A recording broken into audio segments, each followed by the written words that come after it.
నమస్తే welcome to Meta news. Andhra Pradesh assembly parliament ఎన్నికల మొదటి ఘట్టం అంటే సినిమా పరిభాషలో చెప్పాలంటే ఫస్ట్ హాఫ్ అయిపోయింది. అంటే ఎలక్షన్ ప్రక్రియ ముగిసింది. నెక్స్ట్ ఇంకా కౌంటింగ్ జూన్ 4వ తారీఖు. ఈ డేట్ కోసం రాష్ట్ర వ్యాప్తంగా తెలుగు ప్రజలతో పాటు దేశవ్యాప్తంగా చాలామంది ఎదురు చూస్తున్నారు.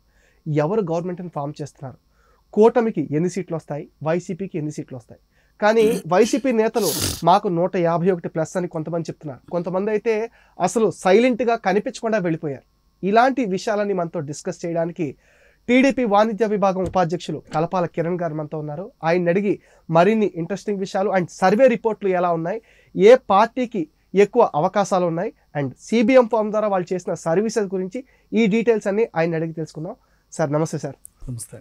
ఎలక్షన్ ప్రక్రియ ముగిసిపోయింది సార్. ఎందుకంటే దాదాపు మీరు ఒక ఎలక్షన్స్కి ఒక నెల రోజుల ముందు నుంచి అనుకుంటా ఊళ్ళలో తిరగటం, ప్రజల్ని చైతన్యపరచడం, ఓట్ బ్యాంక్ కింద మలచడం కోసం మీరు సాయశక్తిలా ప్రయత్నం చేశారు. ఇప్పుడు మీరు మొబిలైజ్ చేసిన ఓటర్స్ అందరూ ఓట్ బ్యాంక్ వచ్చి ఓట్ చేశారనుకుంటున్నారా? ఎలా ఉండబోతున్నాయి అనుకుంటున్నారు ఫలితాలు? డెఫినెట్గా అండి. ఎందుకంటే మేము సిబిఎన్ ఫోరం స్టార్ట్ చేసిన దగ్గర నుండి, ఫస్ట్ సిబిఎన్ అరెస్ట్ దగ్గర నుండి మొదలు పెడితే మేము ఒక గ్రూప్ ఆఫ్ పీపుల్, ఫస్ట్ నేను మాదాపూర్ కాకతీయ హిల్స్ దగ్గర నుండి కొంతమంది మణికొండ, కొంతమంది కేపీహెచ్బి, కొంతమంది బాచుపల్లి, కొంతమంది మధుర నగర్, సనత్ నగర్, అలా డిఫరెంట్ ఏరియాస్ నుండి పీపుల్ అందరూ గ్యాదర్ అయ్యారు. గ్యాదర్ అయ్యి చివరికి అంటే ఎక్కడ ఏ ప్రోగ్రామ్ జరిగినా వాట్సాప్ గ్రూప్లో సర్క్యులేట్ అయ్యేది కాబట్టి అందరూ వచ్చేవాళ్ళు. ఇప్పుడు సపోజ్ కాకతీయ హిల్స్ నేను చేసినప్పుడు, క్యాండిల్ ర్యాలీ చేసినప్పుడు చాలామంది వేరే ఏరియాస్ నుండి వచ్చారు తెలుసుకుని. అలా వేరే చోట జరుగుతున్నప్పుడు మేము వెళ్ళటం, అలా కొద్దిగా కనెక్షన్స్ పెరిగి మేమందరం మళ్ళీ చివరికి బాబు గారు అరెస్ట్ దగ్గర నుండి చివరికి గ్రాటిట్యూడ్ ప్రోగ్రాం వరకు అందరూ కష్టపడ్డామండి. తర్వాత కష్టపడిన తర్వాత మళ్ళీ దాన్ని అంతటితో వదిలేయకూడదు, అంటే బాబు గారు బయటకు వచ్చారు, మన పని అయిపోయింది అని కాకుండా మళ్ళీ మేము సిబిఎన్ కోసం ఏదో ఒకటి చేయాలి అన్న ఉద్దేశంతో సిబిఎన్ ఫోరం స్టార్ట్ చేయడం జరిగింది. ఆ సిబిఎన్ ఫోరం ఫౌండర్స్లో I'm one of the member. So అలా స్టార్ట్ చేసి మా జర్నీని ఇక తరువాత మేము పబ్లిక్కి ఎలా ఎడ్యుకేట్ చేయాలి, అంటే ఫస్ట్ ఓటర్ని ఎలా టర్న్అవుట్ చేయాలి, తర్వాత న్యూట్రల్ పీపుల్కి మేము ఇచ్చే సందేశం ఏంటి, తర్వాత ఒక అంటే ఇక్కడ కొంతమంది ఏంటంటే చంద్రబాబు నాయుడు అంటే ఇష్టపడతారు, పార్టీకి దూరంగా ఉంటారు. కొంతమంది తెలుగుదేశం పార్టీ అంటే అభిమానం ఉంటుంది, చంద్రబాబు నాయుడు గారు అంటే ఒక భావన ఉంటుంది. అలాంటి పీపుల్ని కూడా మేము టార్గెట్ చేసి న్యూట్రల్గా ఉంటూ న్యూట్రల్ పీపుల్ని టీడీపీకి ఏ విధంగా కనెక్ట్ చేయాలి, అలానే ఫస్ట్ ఓటరు టీడీపీకి ఎందుకు ఓటేయాలి, సిబిఎన్కి ఎందుకు ఓటేయాలి, అలా రకరకాల ప్రోగ్రామ్స్ అండి. హైదరాబాద్లో లాంచింగ్ దగ్గర నుండి అలా ప్రతి ప్రోగ్రామ్ అంటే my first vote for CBN, తర్వాత మీతో మీ నాయకుడు, అలానే నెల్లూరులో స్త్రీశక్తి కానివ్వండి, అలా నందిగామలో దళిత గలం కానివ్వండి, తర్వాత అమరావతిలో రైతు గలం, అలా ప్రతి చోట ప్రోగ్రాములు చేశామండి. చాలా స్పందన వచ్చింది. ఈ రోజున రాష్ట్రంలో ఏ నాయకుడికైనా ఏ కార్యకర్తకైనా సిబిఎన్ ఫోరం అంటే తెలియకుండా ఉండదు, అంతటి క్రేజ్ వచ్చింది. సార్ ఇన్ని కార్యక్రమాలు చేయడానికి మీకు మోటివేషన్ ఎలా వచ్చిందండి? ఒక చంద్రబాబు గారు సిబిఎన్ అండి. సిబిఎన్ ఎందుకంటే 75 ఏళ్ల వయసులో ఆయన పడే కష్టం ముందు మేము పడే కష్టం పాయింట్. ఎందుకంటే ఆయన ఆ వయసులో ఎవరి కోసం కష్టపడాలండి? ఎందుకంటే ఆయనకి పదవిని అనుభవించారు, కావాల్సినంత డబ్బు ఉంది, అంటే ఆయనకి సరిపడా డబ్బు ఉంది, తరువాత పిల్లలున్నారు, మనవడితో ఆడుకోవచ్చు. అయినా ఎవరి కోసం? రాష్ట్రం కోసం, రాష్ట్ర ప్రజల భవిష్యత్తు కోసం, అలానే రాష్ట్రంలో ఉన్న యువత కోసం, అలా ప్రతి ఒక్కరూ ఆయన కోసం కష్టపడాలి అన్న మేము ఒక సంకల్పంతో ఆయన పడే కష్టం ముందు మేము పడే కష్టం చాలా తక్కువ.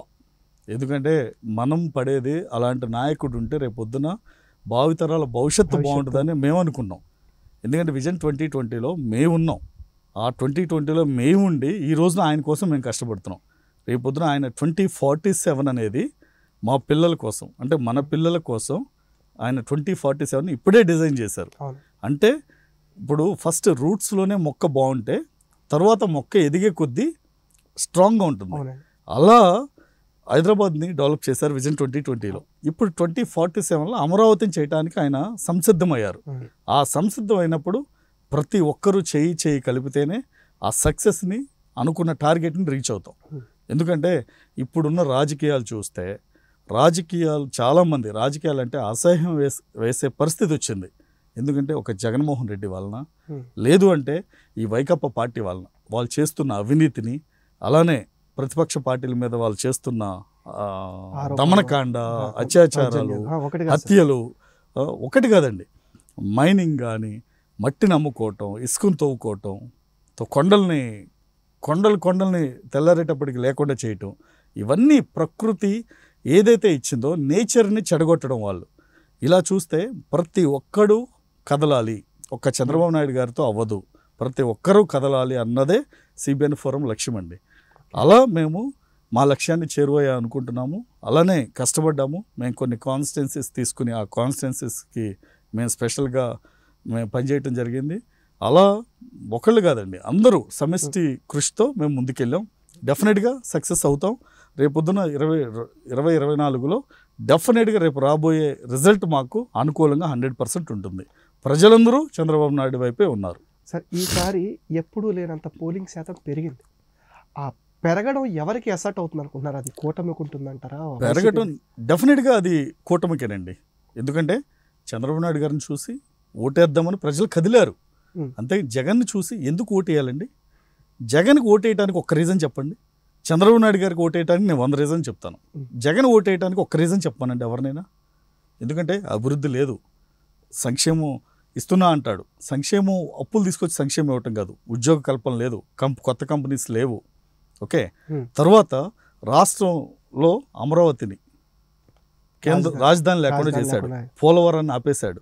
ఓకే, ఇలా చేస్తూ పోతే ప్రతి ఒక్క వర్గం, ఒక్కటి కాదండి, చేతి వృత్తుల వాళ్ళు, భవన నిర్మాణ కార్మికులు, ప్రతి ఒక్కరూ వాళ్ళ ద్వారా సఫర్ అయ్యారు. కానీ ఆఖరికి కిరాణా షాప్ నడుపుకునే వాళ్ళు కూడా ఇబ్బంది పడుతున్నారు. ఆఖరికి దేవుడి గుళ్ళను కూడా కూలగొట్టి దేవుని అపచారం చేసే పరిస్థితికి వచ్చింది. ఇలా ఏ ఒక్కరూని వదిలిపెట్టలేదండి జగన్మోహన్ రెడ్డి. అందుకే ప్రతి ఒక్కరూ జగన్మోహన్ రెడ్డి ఓడిపోవటానికి కంకణం కట్టుకున్నారు. జగన్మోహన్ రెడ్డిని ఓడగొట్టాలని కంకణం కట్టుకున్నారు. ఎందుకంటే ఒక రాక్షసుడిని సంహరించాలంటే ప్రజలందరూ ఏకమవ్వాలి.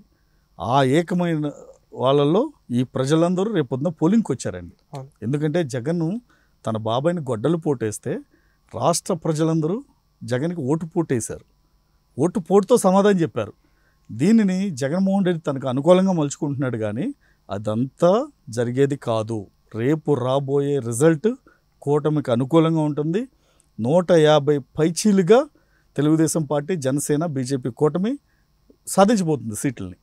అది పక్కా జరిగేది. అదే మీరు ఎలక్షన్స్కి ముందు నుంచే గ్రౌండ్ లెవెల్లో తిరిగారండి. ప్రజల నాడి ఎలా ఉందో మీరు ముందుగానే పసిగట్టారు. అండ్ వాళ్ళని చైతన్యపరచడంలో మీరు మీ యాక్టివిటీస్ కొన్ని చేశారు. ఈ యాక్టివిటీస్లో ప్రజల నుంచి మీకు అర్థమైన సమస్యలు ఏమైనా ఉన్నాయా? లేకపోతే వాళ్ళు ఎలాంటి వాటితో సఫర్ అవుతున్నారు, ఇది కరెక్ట్ చేస్తే బాగుంటుందని ముఖ్యంగా ఇక్కడ ప్రజలు భయంగా బతుకుతున్నారండి.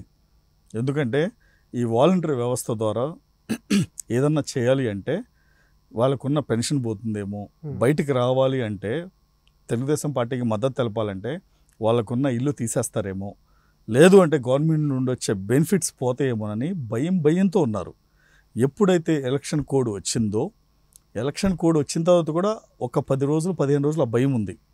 ఇక లాస్ట్ ఎలక్షన్ దగ్గరికి వచ్చేటప్పుడు 10 రోజుల ముందు ఆ భయం అంతా పోయింది, పటాపంచలు అయిపోయింది. ఎవరికి భయపడే ప్రసక్తే లేదు. ప్రజలందరూ స్వచ్ఛందంగా నామినేషన్స్ చూస్తే మీరు ఒక విజయోత్సవాల్లాగా జరిగినాయి. Telugu Desam party, Janasena, BJP nominations చూస్తే మీరు ప్రతి ఒక్క నామినేషన్ ఒక విజయోత్సవంలా జరిగింది. అక్కడే అర్థమైపోయింది జగన్ ఓటమి. తర్వాత ఎలక్షన్ కమిషన్ ఎలా వ్యవహరించిందంటే, ఈ గత 4 సంవత్సరాల 11 నెలలు జగన్మోహన్ రెడ్డి పోలీసు వ్యవస్థను దుర్వినియోగం చేసి ప్రతిపక్ష పార్టీల మీద పోలీసుని వ్యవస్థని అడ్డం పెట్టుకుని వాళ్ళ మీద అక్రమ కేసులు బనాయించి వాళ్ళని గుప్పిట్లో పెట్టుకుని చెత్త రాజకీయం చేశాడు ఒక చెత్త ముఖ్యమంత్రి. ఇప్పుడు ప్రజలందరూ వాళ్ళంతటా వాళ్ళు స్వచ్ఛందంగా బయటకు వచ్చి జగన్మోహన్ రెడ్డిని ఎలా ఓడించాలి అని ప్రతి ఒక్కరూ వాళ్ళ శక్తి మేర పనిచేశారండి. ఎన్ఆర్ఎస్ కానివ్వండి, నాన్ రెసిడెంట్ ఓటర్స్ హైదరాబాద్లో ఉన్న, బెంగళూరులో ఉన్న, చెన్నైలో ఉన్న, వైజాగ్లో ఉన్న ప్రతి ఒక్కరూ వచ్చి వాళ్ళ తమ సొంత గ్రామాలకు వచ్చి పనిచేశారు. అలా పనిచేయటంతోనే జగన్మోహన్ రెడ్డికి ఓటమి సగం ఖరారు అయిపోయింది. ఇప్పుడు ఏదో అంటే వాళ్ళ క్యాడర్కి ఒక భరోసా ఇవ్వాలి కదా అని లండన్ టూర్కి ముందు ఒక అంటే ఐపాక్ దగ్గరికి వెళ్ళి ఏదో చెప్తున్నాడు. అది జగన్కి స్వతహాగా మైండ్ లేదు. ఆ మైండ్ లేకపోవటం వలన ఏదో మతి స్థిమితం ఉన్నోడు ఎలా మాట్లాడతారో అలా మాట్లాడుతున్నాడు. ఇప్పుడు రేపొద్దున పోలింగ్ సరళి పెరిగింది అంటే ఒకటే గుర్తు, కూటమికి అనుకూలంగా ఉంది. ప్రజలందరూ వచ్చి తెలుగుదేశం పార్టీకి ఓటేశారు, కానీ జగన్మోహన్ రెడ్డికి ఎందుకు ఓటేస్తారు? జగన్మోహన్ రెడ్డిని చూసి ఏం చూసి ఓటేస్తారు?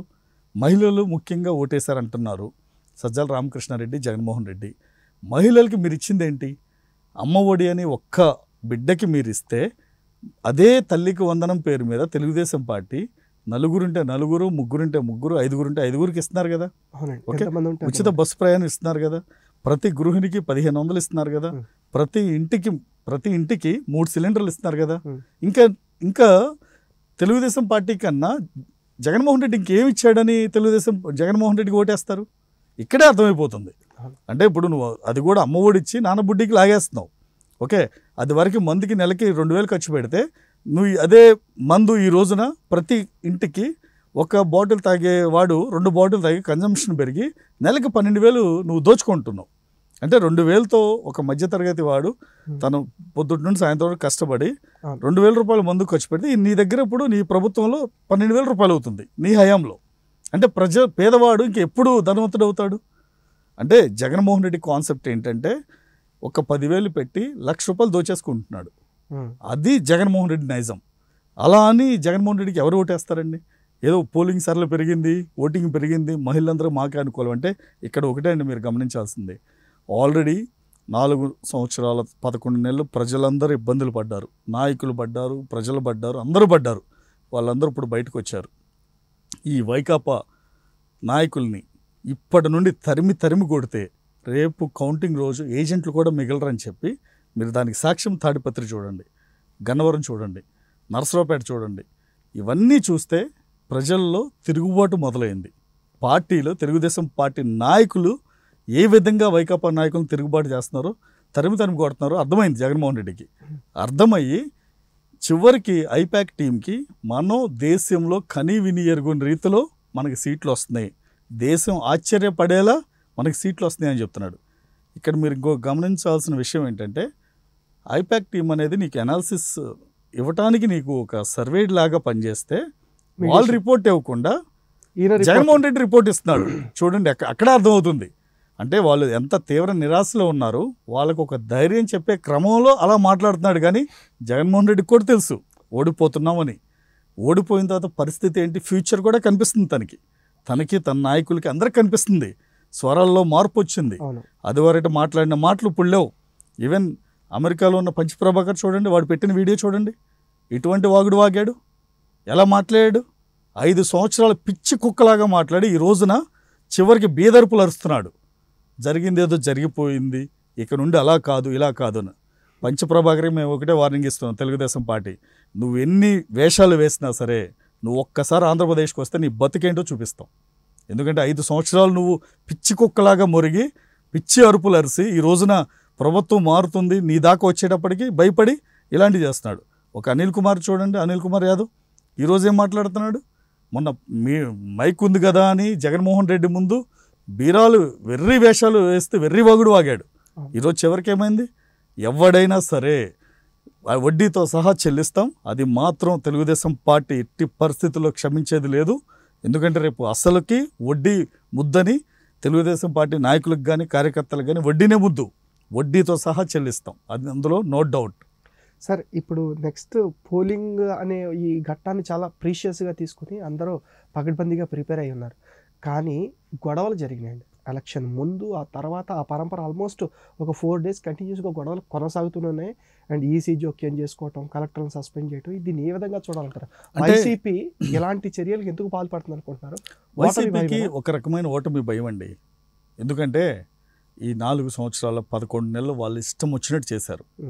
అధికార దుర్వినియోగం, పోలీసు వ్యవస్థను నిర్వీర్యం చేయటం, పోలీసు వ్యవస్థను అడ్డం పెట్టుకుని తెలుగుదేశం పార్టీ నాయకుల్ని భయపెట్టడం, హౌస్ అరెస్టులు చేయటం, అక్రమ అరెస్టులు, అవసరమైతే వాళ్ళ మీద దాడులు, ఇలా రకరకాలు చేశారు. ఇప్పుడు పార్టీ మారుతుంది, చరిత్ర తిరగబడుతుంది వాళ్ళది. వాళ్ళు అనుకున్నది ఒకటి, అయ్యింది ఒకటి. ఓకే, జగన్ ఆల్రెడీ ఒంటరివాడైపోయాడు, తల్లి దూరం పెట్టింది. ఓకే, చెల్లికి దూరం అయ్యాడు, అలా బాబాయ్ కుటుంబానికి దూరం అయ్యాడు, నా అనుకున్న వాళ్ళు ప్రతి ఒక్కరికి దూరం అయ్యాడు. ఇప్పుడు రాష్ట్ర ప్రజలకు దూరం అవుతున్నాడు. జగన్మోహన్ రెడ్డికి ఏం చేయాలో అర్థం కావట్లేదు. ఒక పక్కన నిరాశ, ఒక పక్కన ఓటమి భయం, ఓ పక్కన ఏం జరుగుద్దా అని. ఎందుకంటే 100 మంది శత్రువులను చేసుకున్నాడు. అందులో 10 మంది శత్రువులు తిరగబడితే, 10 మంది శత్రువులు జగన్ అనేవాడు ఉండకూడదు అనుకుంటే రేపొద్దున జగన్ పరిస్థితి ఏంటి ఆలోచించాలి కదా. ఇప్పుడు ఫ్యాక్షన్లో ఉన్నాడు, కత్తితో ఉన్నాడు, కత్తికే పోతాడు. బాంబులతో ఉన్నాడు, బాంబులతోనే పోతాడు. అలానే రేపు జగన్మోహన్ రెడ్డి పరిస్థితి ఏంటి? ఒక ఫ్యాక్షనిస్ట్ ఎంతమంది ఫ్యాక్షనిస్టులను తయారు చేశాడు? ఎంతమంది ఫ్యాక్షన్ రౌడీలు ఉన్నారు? వాళ్ళు ఊరుకుంటారా? అంటే ఇక్కడ జరిగేది ఏంటంటే రేపు వాళ్ళకి ఫ్యూచర్ కనిపిస్తుంది. రేపొద్దున తెలుగుదేశం ప్రభుత్వం కూడా ఇలానే చేస్తే జగన్మోహన్ రెడ్డి కానీ వైకాపా పార్టీలో ఒక్కడన్నా మిగులుతాడా? ఇదే రకంగా చేస్తే. ఎందుకంటే విజనరీ లీడర్ చంద్రబాబు నాయుడు గారిని 53 రోజుల పాటు కేసులో పసలేదు అని తెలిసి కూడా అక్రమ అరెస్ట్ చేసి రాజమండ్రి సెంట్రల్ జైల్లో పెట్టారు. ఆయన మనసు ఎంత బాధపడి ఉంటుంది? నువ్వు 16 నెలలు జైలు శిక్ష అనుభవించావు, జైలు చెప్పకూడదు తిన్నావంటే ఒక అర్థం ఉంది. ఎందుకంటే 40,000 కోట్ల అవినీతి చేసావు. దాంట్లో నువ్వు ఒక నేరస్తుడివి, ఒక ముద్దాయివి, నువ్వంటే పడతావు. ఏ తప్పు చేయకుండా 53 రోజులు జైల్లో ఉండటం అంటే, అందులో ఒక విజనరీ లీడర్, ప్రపంచ స్థాయి లీడర్ జైల్లో పెట్టడం అంటే అంత ఆషామాషి కాదండి. అలాంటిది నువ్వు పెట్టి ఆయనకి బాధ చూపించావంటే రేపొద్దున్న నీకు ఎలాంటి బాధ నువ్వు అనుభవిస్తావు ఊహించుకో. అది ఊహలకు అందని విషయం అది. ఎందుకంటే మేమేం చేయవసరంలా, చట్టానికి ఎవ్వరూ అతిథులు కాదు. రేపొద్దున అదే సిబిఐ కోర్టు కానీ అదే సుప్రీంకోర్టు కానీ నీకు బెయిల్ క్యాన్సిల్ చేస్తే నీ ఫ్యూచర్ ఏంటి? నువ్వు ఎక్కడుంటావు? ఒకటి జగన్మోహన్ రెడ్డి ఆలోచించాలి. ఎందుకంటే ఎప్పుడు అధికారం శాశ్వతం కాదు, అధికారం నీ అబ్బా సొత్తు కాదు, ఎవడబ్బా సొత్తు కాదు. అలాంటిది నీకు 5 ఏళ్ళు అధికారం ఇస్తే ప్రజలు పాలించమని, ప్రజలకి నువ్వు మంచి చేయాల్సింది పోయి నీకు ఇష్టం వచ్చినట్టు నాయకుల్ని, ఇష్టం వచ్చినట్టు కార్యకర్తల్ని భయపెట్టి భయభ్రాంతులు గురి చేసి ఈరోజు నన్ను రాక్షసానందం పొందుతున్నావు అంటే ఇప్పుడు తిరగబడే టైం వచ్చింది. నువ్వు అనుకున్న చరిత్ర తిరగబడుతుంది. నేను 20 ఏళ్ళు 30 ఏళ్ళని బీరాలు పలికావు కదా, అది ఇప్పుడు తిరగబడుతుంది జగన్మోహన్ రెడ్డికి. ఏం జరుగుతుందో ఫ్యూచర్ తనకే కనిపిస్తుంది, మేము చెప్పవసరంలా. జగన్మోహన్ రెడ్డికి మొత్తం తెలుసు. ఎందుకంటే తెలియకుండా ఉంటుందంటారా? ఫ్యూచర్ అంటే కనిపిస్తుంది. డెఫినెట్గా జగన్మోహన్ రెడ్డి అక్రమ కేసుల్లో ఇప్పటికీ 10 సంవత్సరాల నుండి బెయిల్ మీద ఉన్నాడు. 3,000 వాయిదాలు తీసుకున్నాడు. రేపు పొద్దున పరిస్థితి ఏంటో తనకే తెలుసు. బెయిల్ క్యాన్సిల్ అయితే ఎక్కడ ఉంటాడు? ఎన్ని ప్యాలెస్లో ఉంటాడు? 6 ప్యాలెస్లు కట్టుకున్నాడు. పులివెందులో ప్యాలెస్, బెంగళూరులో ప్యాలెస్, తర్వాత తాడేపల్లిలో ప్యాలెస్, లోటస్ పాండ్లో ప్యాలెస్, వైజాగ్లో ప్యాలెస్. ఎక్కడుంటాడు? ఉండటానికి వీల్లేదే. మరి ఎన్ని ప్యాలెస్లు ఉంటే ఉపయోగం ఉంది? చివరికి తీహార్ జైల్లోనూ లేదా రాజమండ్రి సెంట్రల్ జైల్లోనూ ఉండాలి. ప్రస్తావన వచ్చింది కాబట్టి 16 నెలల జైల్లో ఉన్న జగన్మోహన్ రెడ్డి 10 ఏళ్ళకు పైగా బెయిల్ పైన తిరుగుతున్నాడు. మరి ఈ రాబోయే 5 ఏళ్లలో ఆ కేసులన్నీ రిపీట్ అయ్యి జగన్కి ఆటంకంగా మారే అవకాశం ఉందనుకుంటున్నారు? డెఫినెట్గానండి. ఇప్పుడు అధికారం ఉంది కాబట్టి తను ఆ కేసులు మేనేజ్ చేసుకోగలిగాడు, కోర్టుల్ని వ్యవస్థల్ని మేనేజ్ చేసుకోగలిగాడు. అధికారం పోయిన తర్వాత ఎవడో జగన్ ఎవరిని పట్టించుకుంటారు? జగన్ కూడా ఒక కామన్ మ్యాన్. తను సీఎంగా ఉన్నంతసేపే అధికారం, పక్కన మంది మార్బలం. తర్వాత ఎవడు? జగన్ కూడా కామన్ మ్యాన్. అంటే సీఎం కాదు, కామన్ మ్యాన్ అంటే. ఓకే, కామన్ మ్యాన్ అంతే. తను కూడా ఒక పబ్లిక్లో ఒక మనిషి అంతే. ఇప్పుడు మీరు తప్పు చేస్తే మీకే శిక్ష పడద్దు, నేను తప్పు చేస్తే నాకే శిక్ష పడద్దు. జగన్మోహన్ రెడ్డి కూడా ఆ శిక్ష పడాల్సిందే, బెయిల్ క్యాన్సిల్ అవ్వాల్సిందే. రేపు పొద్దున బెయిల్ క్యాన్సిల్ అయితే ఎక్కడ ఉంటాడు? ఇంట్లో ఉండడానికి కుదరదు కదా. రాజమండ్రి సెంట్రల్ జైల్లోనూ తీహార్ జైల్లోనూ ఉండాల్సిందే. దానికి సిద్ధమయ్యే జగన్మోహన్ రెడ్డి ఉండాలి. అందుకే లండన్ వెళ్తున్నాడు. ఇప్పుడు రేపు చూడండి, రిజల్ట్ వచ్చిన తర్వాత అది నెగిటివ్ ఉంటే రాడు, 100% రాడు జగన్మోహన్ రెడ్డి. ఎందుకు ఇప్పుడు యూకే టూర్ అర్జెంటుగా లండన్ వెళ్ళాల్సి వస్తుంది? తన కుమార్తెలు ఇక్కడ ఓటేయటానికి వచ్చారు, తనకే ఓటేస్తారు కదా, వచ్చారు. తన ఫ్యామిలీ ఇక్కడే ఉంది, భార్య ఇక్కడే ఉంది. ఇంకా లండన్కి వెళ్ళాల్సిన అవసరం ఏముంది? ఒకటి ఆలోచించండి. అవును. అంటే ఆ పేరు చెప్పి రేపొద్దున కనుక ఈ రిజల్ట్ కనుక అటు ఇటుగా ఉంటే రాడిక జగన్మోహన్ రెడ్డి రాడు. ఆల్రెడీ ఐపీఎల్లో నిందితులు ఎక్కడున్నారు? లండన్లోనే ఉన్నారు. లండన్లోనే ఉన్నారు. విజయ్ మాల్యా ఎక్కడున్నాడు? లండన్లోనే ఉన్నాడు. లండన్లోనే ఉన్నారు వీళ్ళందరూ. వజ్రాల వ్యాపారి నీరవ్ మోదీ ఎక్కడున్నాడు? లండన్లోనే ఉన్నాడు. ఇలాంటి అక్రమార్కులందరూ లండన్లోనే ఉంటారు. జగన్మోహన్ రెడ్డి కూడా అక్కడే ఉంటాడు. ఓకే. సరే, ఇప్పుడు ఈ సర్వేలు కానీ ఓట్లు వేసే ప్రజలు కానీ మేము కూటమికి ఓట్లు వేసామని చాలా నిర్భయంగా చెప్తారు. సర్వేలు అయితే మొదటి నుంచి కూటమి 150 సీట్లు గెలుచుకుంటుంది, 140, అంటే ఒక్కొక్క సర్వే ఒక్కొక్క రీతిలో చెప్పుకుంటూ వస్తుంది. కానీ జగన్మోహన్ రెడ్డి మాత్రం మన బయటకు వచ్చి మనం 151 ప్లస్ 22 ఎంపీ సీట్లు అని చెప్తున్నారు. దీన్ని అసలు ఏ విధంగా చూడాలంట? అదే జగన్మోహన్ రెడ్డి చెప్తున్నాడు కదా, దేశం ఆశ్చర్యపడేలా, దేశం చూసేలా రిజల్ట్ ఉండబోతున్నాడు. నిజంగా జగన్మోహన్ రెడ్డి అండి ఈ విషయంలో 100కి 150% కరెక్ట్గానే చెప్పాడు. అందులో నో డౌట్. అందులో దేశం ఆశ్చర్యపడేలానే ఉంటాయి రిజల్ట్. కాకపోతే జగన్ అనుకున్నట్టు 151 కాదండి, ఆ ఒక్కటి తీసేయండి. ఆ 15 సీట్ల అసెంబ్లీ, ఏదైతే 23 సీట్లు అన్నాడు కదా, ఆ 3 తీసేయండి, 2 పార్లమెంట్. దేశం ఆశ్చర్యపడేలా అలానే ఉంటాయి రిజల్ట్ కూడా. తను ఏదైతే అన్నాడో 100% అదే జరిగేది. కాకపోతే ఆ 151 కాదు, 23 కాదు, ఆ లాస్ట్ డిజిట్ తీసేయండి, కట్ చేసుకుంటే అవే ఉంటాయి. ఇక్కడ నువ్వు అసలు ఒక అభివృద్ధి చేయటం చేతకానోడివి, ప్రజలు నీకు ఓటేస్తారని నువ్వు ఎలా అనుకుంటున్నావు? సంక్షేమం సంక్షేమం సంక్షేమం అంటున్నాడు. సంక్షేమం జగనబ్బ సొత్తు కాదు. సంక్షేమాన్ని పరిచయం చేసింది ఒక దళిత ముఖ్యమంత్రి 45 సంవత్సరాల క్రితం. సంక్షేమం అంటేనే జగన్మోహన్ రెడ్డి సంక్షేమాన్ని పుట్టించినట్టు, సంక్షేమానికి ఆద్యుడైనట్టు, సంక్షేమం తన కుటుంబం నుండి ఇస్తున్నట్టు చెప్తున్నాడు. అది ప్రజల డబ్బు. నిన్ను ప్రజలు ఎన్నుకున్నది ఒక ముఖ్యమంత్రిగా రాష్ట్ర క్షేమం కోసం, రాష్ట్రంలో ఉన్న ప్రజలకి సంక్షేమం ఇవ్వటానికి నిన్ను పెట్టుకుంది. నువ్వు ఒక పెద్ద కాపలాదారుడివి. అలాంటిది సంక్షేమం నువ్వు అవినీతి సొమ్ము నుండి దోచుకున్న దాని నుండి ఇస్తున్నట్టు, తన సంపాదించిన దాంట్లో నుండి సంక్షేమాన్ని ఇస్తున్నట్టు నటిస్తున్నాడు. కానీ సంక్షేమం అనేది జగన్మోహన్ రెడ్డి సొంత జేబులో నుండి ఇవ్వటం లేదు. ప్రజల డబ్బుని ప్రజలకే ఖర్చు పెడుతున్నాడు. అది కూడా ప్రజల డబ్బు కూడా కాదు, అప్పులు తీసుకొచ్చిన డబ్బుని ప్రజల కోసం ఖర్చు పెడుతున్నాడు.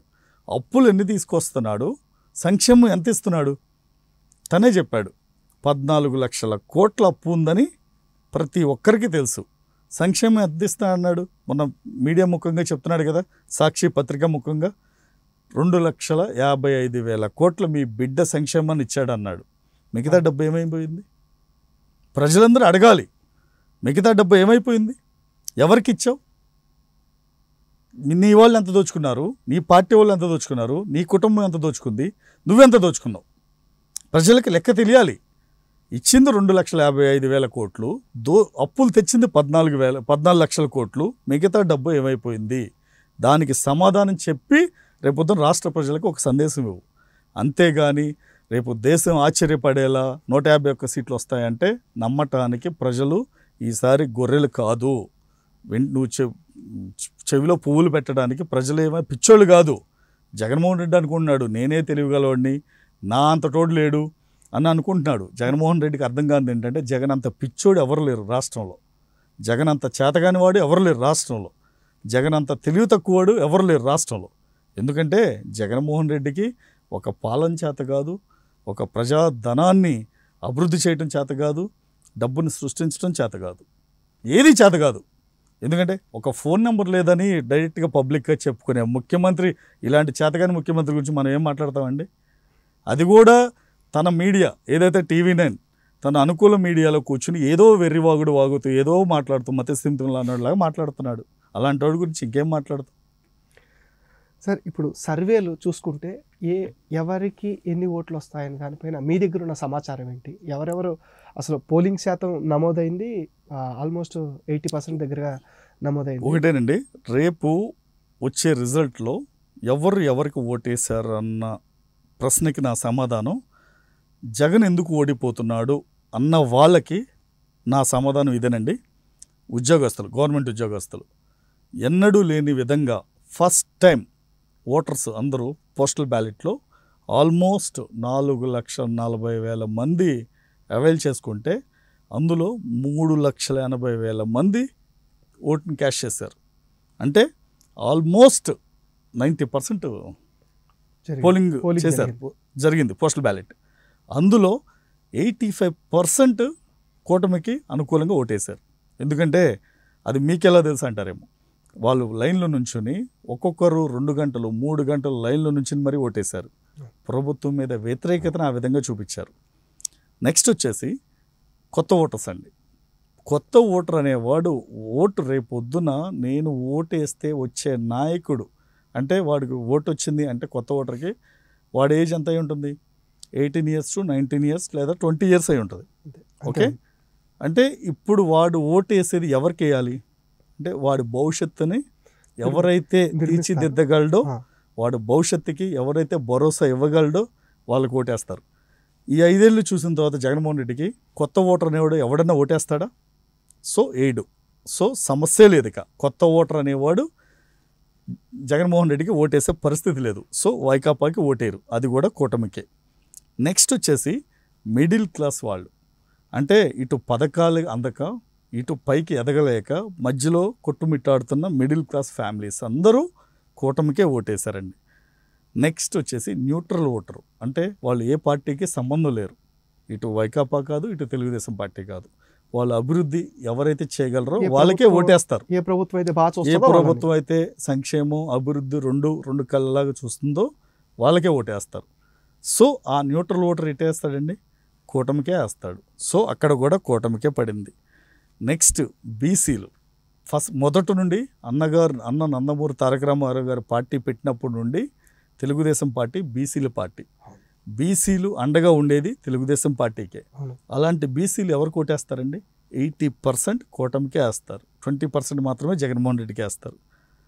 నెక్స్ట్ అగ్రవర్ణాలు, అంటే బ్రాహ్మణులు, తర్వాత వైశ్యాసు, క్షత్రియులు, కమ్మవారు, అలానే రెడ్డి, వెలమ.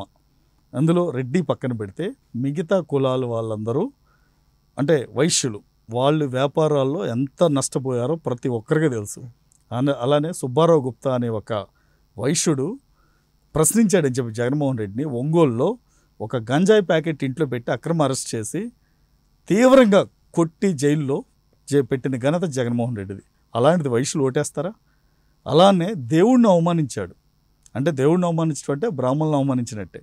అలాంటి బ్రాహ్మణులు జగన్మోహన్ రెడ్డికి ఓటేస్తారా? నెక్స్ట్ ఎన్నడూ లేని విధంగా ఈ 5 ఏళ్లలో కమ్మ కులాన్ని తీవ్రంగా, అంటే ఒక కమ్మవాడిని ఇంకో కమ్మవాడితో తిట్టించాడు. సో కమ్మవాళ్ళు ఓటేస్తారా? నెక్స్ట్ వచ్చేసి కాపులు, పవన్ కళ్యాణ్ గారు ఆల్రెడీ తెలుగుదేశం పార్టీతో పొత్తులో ఉన్నారు, జనసేన, టీడీపీ, బీజేపీ. సో కాపులు జగన్మోహన్ రెడ్డికి ఓటేస్తారా?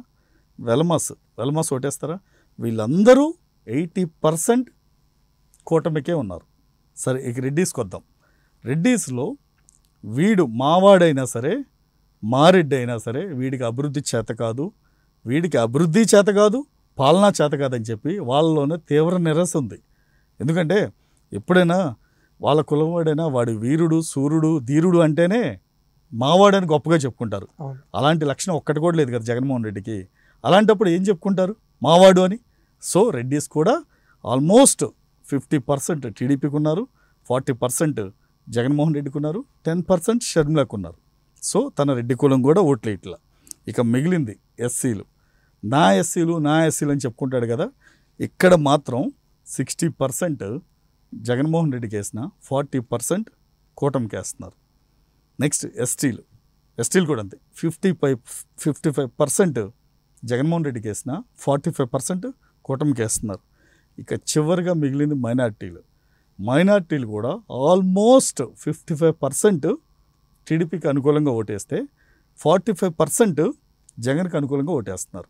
దీన్ని బట్టి మీరు ఎవరికి పడింది మీకు అర్థమైంది కదా. ఎవరు గెలుస్తున్నారు ఇప్పుడు? కూటమికి ఎన్ని సీట్లు వస్తాయి? 150 సీట్లు వస్తాయి. జగన్మోహన్ రెడ్డికి ఎవరు వేశారని 150 సీట్లు వస్తాయని చెప్తున్నాడు. ఇక్కడ జగన్మోహన్ రెడ్డి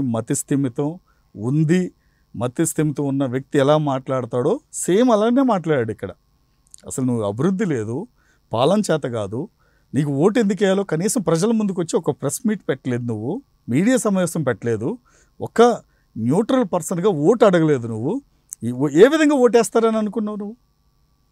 అక్కడ జగన్మోహన్ రెడ్డికి అర్థం అవ్వాలి కదా. కనీసం ఒక్కరోజు ప్రెస్ ముందుకు వచ్చి నా సంక్షేమాన్ని చూసి ఓటేయండి, నన్ను చూసి ఓటేయండి, నా పార్టీకి ఓటేయండి అని ఏ రోజున మాట్లాడా? ఏ రోజున మాట్లాడాల? తన అనుకూల మీడియాలో మాట్లాడాల, తన మీడియాలోనూ మాట్లాడాల. ఇంకా ఏ విధంగా 151 సీట్లు వస్తే అనుకుంటున్నారు మీరు? అంటే దీన్ని బట్టి క్యాడర్లో జోష్ని నింపుకోవటానికి, రేపొద్దున వాళ్ళలో ఉన్న నిరాశ నిస్పృహలు తొలగించడం కోసం రేపు లండన్ నుండి వచ్చేటప్పటికి రేపొద్దున కనీసం కౌంటింగ్ ఏజెంట్లు కూడా ఉండరని చెప్పి జగన్మోహన్ రెడ్డి భయం. ఆ భయమే ఇప్పుడు మొన్న ఐపాక్ ముందు 151 సీట్లు వస్తాయి, దేశం ఆశ్చర్యపడేలా మనం గెలవబోతున్నాం అంటున్నాడు. అవన్నీ ఒట్టి మాటలు జగన్మోహన్ రెడ్డి. ఆ రోజున ప్రశాంత్ కిషోర్ని తిట్టడం కోసమే ఐపాక్తో మీటింగ్ పెట్టాడు. ఎందుకంటే గతంలో ప్రశాంత్ కిషోర్ 2019లో ఇదే మీటింగ్ ప్రశాంత్ కిషోర్ ఉండగా పెట్టాడు. ఆ రోజు ప్రశాంత్ కిషోర్ జగన్మోహన్ రెడ్డికి ఒక రిపోర్ట్ ఇచ్చాడు, మనం గెలవబోతున్నాం అని. కాకపోతే ఎన్ని సీట్లతో గెలుస్తాం అనేది ప్రశాంత్ కిషోర్ రిపోర్ట్ ఇవ్వాల. ఆ రోజు వాళ్ళు కూడా ఊహించాల 151 వస్తాయని. ఏదో 95-100 సీట్లతో గెలుస్తామని ప్రశాంత్ కిషోర్ రిపోర్ట్ ఇచ్చాడు. ఏది ఆ రోజున నీ మీద ఉన్న పాజిటివ్ ఓటు ఉంటే, ఈ రోజు నీ మీద పాజిటివ్ ఓటు లేదే, వ్యతిరేకత ఎక్కువగా ఉంది. వ్యతిరేకత ఎన్నడూ లేని విధంగా దేశంలో ఏ ముఖ్యమంత్రి మీద లేని వ్యతిరేకత నీ మీద ఉంది. ఎందుకంటే నువ్వు చేసిన అరాచకం, నువ్వు చేసిన అవినీతి, నీ చేతగాని పాలన వలన ప్రజల్లో తీవ్ర అసంతృప్తి ఉంది. అంత అసంతృప్తి ఉన్నప్పుడు నీకు ఓటు ఎవడేస్తాడు? దీన్ని బట్టి 151 సీట్లు కాదు కదా, కనీసం నీకు 15 సీట్లు వస్తే గొప్ప. రాసి పెట్టుకోండి, రేపొద్దున కూటమికి 150 సీట్లు పైగా వస్తున్నాయి, 160 కూడా రావచ్చు. అంటే జగన్మోహన్ రెడ్డి కంచుకోట అంటే నా రాయలసీమ జిల్లా మొత్తం ఆల్మోస్ట్ రాయలసీమ ప్రాంతం అంతా జగన్మోహన్ రెడ్డికి అనుకూలంగా ఉంటుంది. అక్కడున్న 52 సీట్లు మెజారిటీ సీట్లు మేమే గెలుస్తాం అనే ధైర్యంలో జగన్మోహన్ రెడ్డి ఉన్నాడు అన్నది ఒక మాట వినిపిస్తుంది. ఈసారి రాయలసీమ ప్రాంతంలో కూటమి బలంగా ఓట్లు చీల్చే అవకాశం ఉందని మీరు అనుకుంటున్నారా? డెఫినెట్గా రేపొద్దున జగన్మోహన్ రెడ్డి కోటనే బద్దలు కొట్టబోతున్నాం. ఎక్కడో కాదండి, జగన్మోహన్ రెడ్డి కోటే. కడప పార్లమెంట్ కావచ్చు, పులివెందుల అసెంబ్లీ కావచ్చు. ఒకవేళ పులివెందుల అసెంబ్లీ గెలిస్తే జగన్ గెలుస్తాడేమో కానీ బీటెక్ రవి గట్టి పోటీ ఇవ్వబోతున్నాడు. కడప అయితే షర్మిల గెలవబోతుంది 100కి 100%. జగన్మోహన్ రెడ్డికి అక్కడే ఓటు పోటు పడింది. కడపలో గొడ్డల పోటు వేస్తే తన బాబాయిని కడపలో ప్రజలందరూ ఓటు పోటేసి జగన్మోహన్ రెడ్డిని చంపేస్తున్నారు. రేపు జరిగేది అదే. కడప పార్లమెంట్ జగన్ గెలిచే పరిస్థితి లేదు. అవినాష్ రెడ్డి 3rd ప్లేస్లో ఉంటున్నాడు. ఎందుకంటే అక్కడ ఉన్న ప్రజలు కానివ్వండి, సర్వే రిపోర్ట్స్ కానివ్వండి, అక్కడ ఉన్న పల్స్ మీకు అలా పబ్లిక్ పల్స్ అలా రిపోర్ట్ వస్తుంది. డెఫినెట్గా కడప కోటని బద్దలు కొట్టబోతున్నాం. ఎందుకంటే 5-6 సీట్లు తెలుగుదేశం పార్టీ జనసేన కూటమి గెలవబోతుంది జగన్ సొంత ఇలాకాలో. అది రాసి పెట్టుకోండి. జగన్ ఆటలు ఇక సాగవు. రాబోయే 5 ఏళ్లలో రాయలసీమలో తెలుగుదేశం పార్టీ అభివృద్ధి, తెలుగుదేశం పార్టీ పటిష్టంగా ఉండే ఏర్పాట్లు చంద్రబాబు నాయుడు గారు చూస్తున్నారు. దానికి రేపు మొదటి రోజు నుండే అంకురార్పణ జరుగుతుంది. జగన్మోహన్ రెడ్డి కోట మీద టీడీపీ జెండా రెపరెపలు ఆడబోతుంది. ఆల్రెడీ తాడిపత్రుల్లో ఎగరేసాం, రేపు పొద్దున్న జగన్మోహన్ రెడ్డి ఇంటి మీద కూడా ఎగరేస్తాం, అందులో నో డౌట్. సార్, ఈ ఎలక్షన్స్లో గెలుపు విషయం కాస్త పక్కన పెడితే మెజారిటీల పైన విపరీతంగా పందాలు కాస్తున్నారండి. పిఠాపురంలో పవన్ కళ్యాణ్కి మెజారిటీ ఎంత వస్తుందో మీరు అనుకుంటున్నారు? చంద్రబాబు గారి కుప్పంలో ఎంత? అండ్ నెక్స్ట్ వచ్చేసి లోకేష్ గారు, వీళ్ళు ఎంతంత మెజారిటీతో గెలవబోతున్నారని మీరు అనుకుంటున్నారు? అంటే ఒకటండి, ఒక్క ఓటుతో గెలిచిన గెలిపే. కానీ ఇప్పుడు ఇక్కడ జగన్మోహన్ రెడ్డి కుప్పంలో గెలవబోతున్నాం, పిఠాపురంలో గెలవబోతున్నాం, మంగళగిరిలో గెలవబోతున్నాం అంటున్నాడు. అదేమంటే వై నాట్ 175 అంటున్నాడు. ఇక్కడ మేమనేది, నువ్వు కనీసం కుప్పం నియోజకవర్గాన్ని టచ్ చేసి నువ్వు మెజారిటీని 20,000 తగ్గించగలిగితే నువ్వు వైకాపా నాయకుడు అని ఒప్పుకుంటావు. చంద్రబాబు నాయుడు గారికి వచ్చే మెజారిటీని నువ్వు కాదు కదా, నీ అబ్బ దిగొచ్చినా సరే మెజారిటీని తగ్గించలేడు. అది ఆయనకున్న విశ్వసనీయత. నెక్స్ట్ మంగళగిరి నారా లోకేష్ ఫస్ట్ ఎప్పుడైతే మంగళగిరిని చూజ్ చేసుకున్నాడో, అంటే అది తెలుగుదేశం పార్టీకి అనుకూలం కానీ సీట్ అది. దాన్ని ఎప్పుడైతే చూజ్ చేసుకున్నాడో అతి స్వల్ప మెజార్టీతో ఓడిపోయాడు. ఓడిపోయిన దగ్గర నుండి మంగళగిరిని నారా లోకేష్ ఒక ప్రత్యేక శ్రద్ధతో ఫోకస్ పెట్టాడు. ఓకే, ఈ రోజున నారా లోకేష్ అనే వ్యక్తి మంగళగిరిలో 30,000 పైగా మెజార్టీతో గెలవబోతున్నాడు. దాన్ని జగన్మోహన్ రెడ్డి ఏమన్నా తగ్గించగలడా? జగన్మోహన్ రెడ్డికి అంత శక్తి ఉందా? ఓకే, అంటే అది కూడా జరగదు. నెక్స్ట్ పిఠాపురం, పవన్ కళ్యాణ్ గారిని ఓడించడానికి ఎన్ని కుట్రలు ఎన్ని కుతంత్రాలు చేశాడో తెలుసు. 100 కోట్ల డబ్బు, 100 కేసులు, మద్యం కేసులు, అంటే మందు బాటిల్స్, అలానే మండలానికి ఒక మంత్రి, ఊరికొక ఎమ్మెల్యేని పెట్టాడు. పెట్టి చివరికి పవన్ కళ్యాణ్ గారు మెజారిటీని తగ్గిస్తే 10,000 20,000 తగ్గించగలడు. అది కూడా ఏంటంటే జగన్మోహన్ రెడ్డి చేసిన ఈ ఏమంటారు వికృత క్రీడలో భాగం ఏంటంటే ఓటేయకుండా పవన్ కళ్యాణ్ ఆల్రెడీ ఓటర్స్కి, జనసేన ఓటర్స్కి ముందే ఇంకి పెట్టి 3,000 రూపాయలు ఇచ్చాడు. అలా ఏమన్నా ఎంతమంది చేయగలడు? ఒక 5,000 3,000 10,000 చేయగలడు. మిగతాది అంటే జగన్మోహన్ రెడ్డి ఎన్ని వికృత క్రీడలు ఆడినా, ఎన్ని వేషాలు వేసినా వీళ్ళని ఓడించగల శక్తి, దమ్ము జగన్మోహన్ రెడ్డికి ఉందా? లేదు. మా అయితే ఒక 60-70,000 మెజారిటీ వచ్చేది, ఒక 20,000 తగ్గుద్ది. అంటే 50,000తో గెలుస్తున్నాడుగా పవన్ కళ్యాణ్. అంటే నువ్వు ఎన్ని వేషాలు వేసినా సరే వీళ్ళని టచ్ చేయలేవు కదా, వీళ్ళని అసెంబ్లీలో రాకుండా అడ్డుపడగలవా? అంత దమ్ము లేదు జగన్మోహన్ రెడ్డికి. ఎందుకంటే నాకు ఒకటే నవ్వొచ్చేది ఏంటంటే, వాళ్ళ నాయకులు, మా నాయకుడు పులి పులి పులి పులి అంటారు, పులి సింహం అంటారు. అసలు పులి దగ్గర ఉండాల్సిన క్వాలిటీ జగన్మోహన్ రెడ్డి దగ్గర ఒక్కట్లేదే, సింహం దగ్గర ఉండాల్సిన క్వాలిటీ ఒక్కట్లేదే.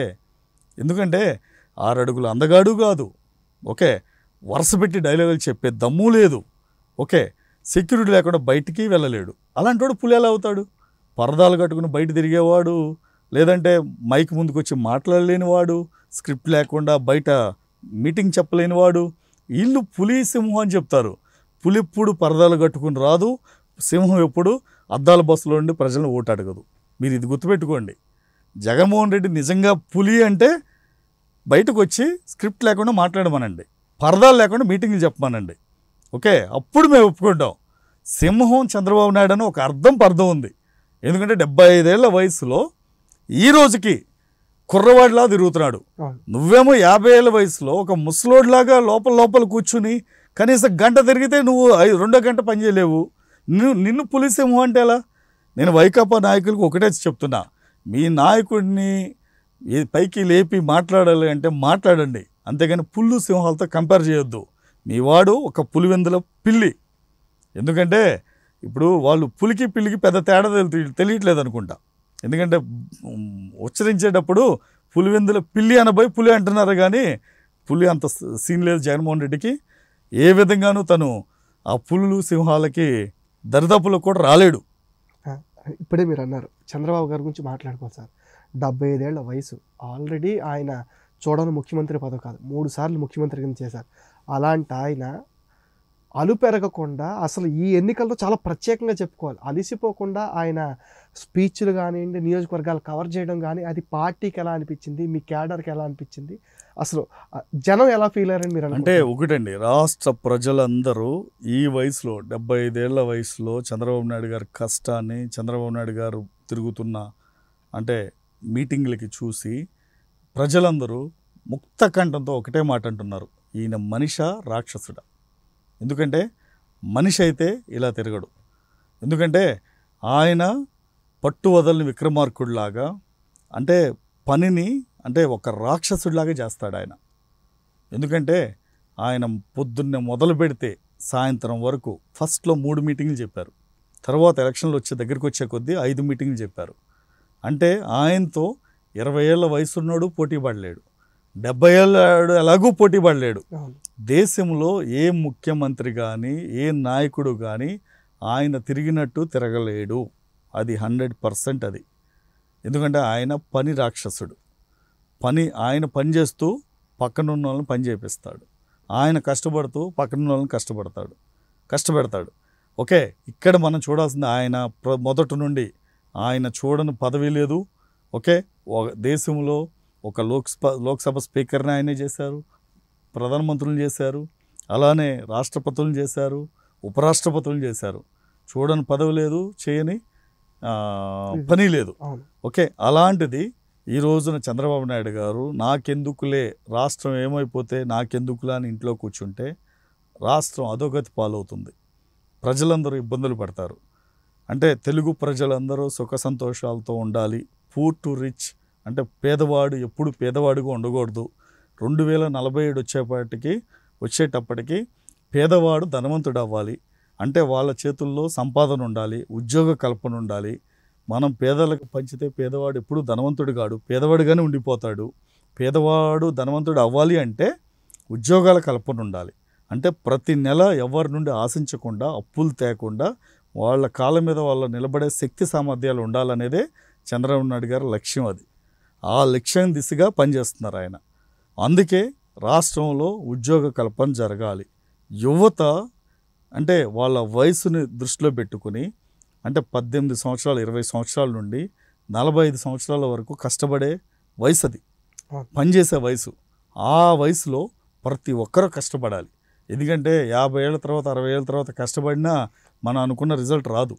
సో ఆయన ఏంటంటే ఇలా ఉద్యోగ కల్పన ఉంటే ప్రతి కుటుంబం అంటే భార్యాభర్త ఇద్దరు ఉద్యోగాలు చేస్తే 50,000 వస్తే గవర్నమెంట్ ఎవరికి ఉచితంగా ఇవ్వాల్సిన పని లేదే. అంటే ఆయన దూరదృష్టి ఎంత ఉందంటే ప్రతి ఒక్కడు ఉద్యోగ కల్పన ఉండి ప్రతి ఒక్కడు కుటుంబంలో చదువుకున్న వాళ్ళు ఉంటే రేపొద్దున ప్రభుత్వాలు కూడా ఉచితంగా ఇవ్వటానికి లేదా ప్రజలు ఉచితంగా తీసుకోవడానికి కూడా సిద్ధంగా ఉండరు. అప్పుడు ఇన్ఫ్రాస్ట్రక్చర్ డెవలప్ అవుతుంది. అంటే రోడ్లు, భవనాలు, హాస్పిటల్స్, స్కూల్స్ డెవలప్ అవుతాయి. ఇప్పుడు అవి డెవలప్ చేయాలంటే ఉన్నదంతా సంక్షేమానికి వెళ్ళిపోతుంది.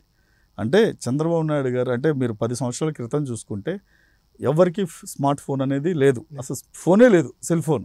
ఈ రోజున ఫోన్లు వచ్చినాయి, స్మార్ట్ ఫోన్లు వచ్చినాయి. ప్రతి ఒక్కరు వాట్సాప్లు చూస్తున్నారు, ప్రతి ఒక్కరు యూట్యూబ్లు చూస్తున్నారు. ప్రపంచంలో ఏ మారుమూల ఏం జరిగినా సరే నిమిషాల్లో ప్రతి ఒక్కరు ఆఖరి మారుమూల గ్రామాల్లో ఉన్న వాళ్ళ దగ్గర కూడా ఇన్ఫర్మేషన్ వచ్చేస్తుంది. అది టెక్నాలజీ. ఈ టెక్నాలజీ యుగంలో ప్రతి ఒక్కరూ సోమరిపోతులుగా సోమరితనం ఉండకుండా ఉండాలి అంటే ఉద్యోగ కల్పన ఉండాలి. ఉద్యోగాలు రావాలి అంటే కంపెనీలు తీసుకురావాలి. కంపెనీలు తీసుకురావాలంటే ఇక్కడ ప్రభుత్వం కష్టపడి పనిచేసే ప్రభుత్వం ఉండాలి. ఆ ప్రభుత్వం 5 ఏళ్ళు 10 ఏళ్ళు కాదు. ఒకే ప్రభుత్వం ఒక 20 ఏళ్ళు ఉంటే డెవలప్మెంట్ ఏంటో కనిపెడుతుంది, ప్రజలకు కనిపిస్తుంది, ప్రజలకి విశ్వసనీయత పెరుగుతుంది. వచ్చిన కంపెనీలకు కూడా ప్రభుత్వ పనితీరు నచ్చి రేపొద్దున వాళ్ళు ఇక్కడే ఉపాధి అవకాశాలు ఇక్కడ ఇవ్వటానికి కంపెనీలు ఎక్కువ పెడతారు. దీన్ని బట్టి ప్రజలందరూ ఒక్కటే అభివృద్ధి చేసే నాయకుడిని ఎన్నుకుంటే, చంద్రబాబు నాయుడు గారు లాంటి మనిషిని ఎన్నుకుంటే రాష్ట్రం కానీ కుటుంబాలు కానీ సుఖ సంతోషాలతో ఉంటాయి. ఆ విధంగా ప్రజలందరూ ఆలోచించి రేపు రాబోయే 20 ఏళ్ళు తెలుగుదేశం పార్టీకి గనక విజయాన్ని అందిస్తే రాష్ట్రం ఇప్పుడు ఆల్రెడీ జగన్మోహన్ రెడ్డికి 5 ఏళ్ళు ఇస్తే 20 ఏళ్ళు వెనకపోయింది కదా. 20 ఏళ్ళు తెలుగుదేశం పార్టీకి ఇస్తే ఇక్కడ 60 ఏళ్ళు డెవలప్మెంట్ ఏంటో చూపిస్తారు, అభివృద్ధిని చూస్తారు. అండ్ ఈ ఎలక్షన్స్లో గోదావరి జిల్లా గురించి ఒకసారి మాట్లాడుకుంటారు. ఎందుకంటే 2 గోదావరి జిల్లాలు కలిపి మొత్తం 34 సీట్లు ఉన్నాయి. అక్కడ ఎలా ఉండబోతుంది జనసేన ప్రభావం? వైసీపీకి ఎన్ని సీట్లు వచ్చే అవకాశం ఉంది మీరు అనుకుంటున్నారు? మొత్తం 34 సీట్లలో ఆ 4 సీట్లు తీసేస్తే 30 సీట్లు తెలుగుదేశం, జనసేన, బీజేపీ కూటమికి వస్తాయండి. అందులో నో డౌట్. మొదటి నుండి కోస్తాంధ్రలో మొదటి నుండి తెలుగుదేశం పార్టీకి ఒక ఇది ఉంది, మెజారిటీ వస్తుంది. ఎప్పుడు మద్దతు ఉంది, ప్రజల మద్దతు.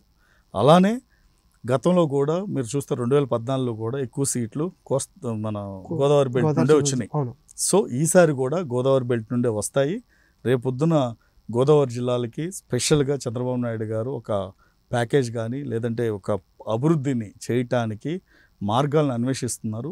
దానిలో భాగంగా రేపు గోదావరి జిల్లాలను కూడా అభివృద్ధి చేస్తారు.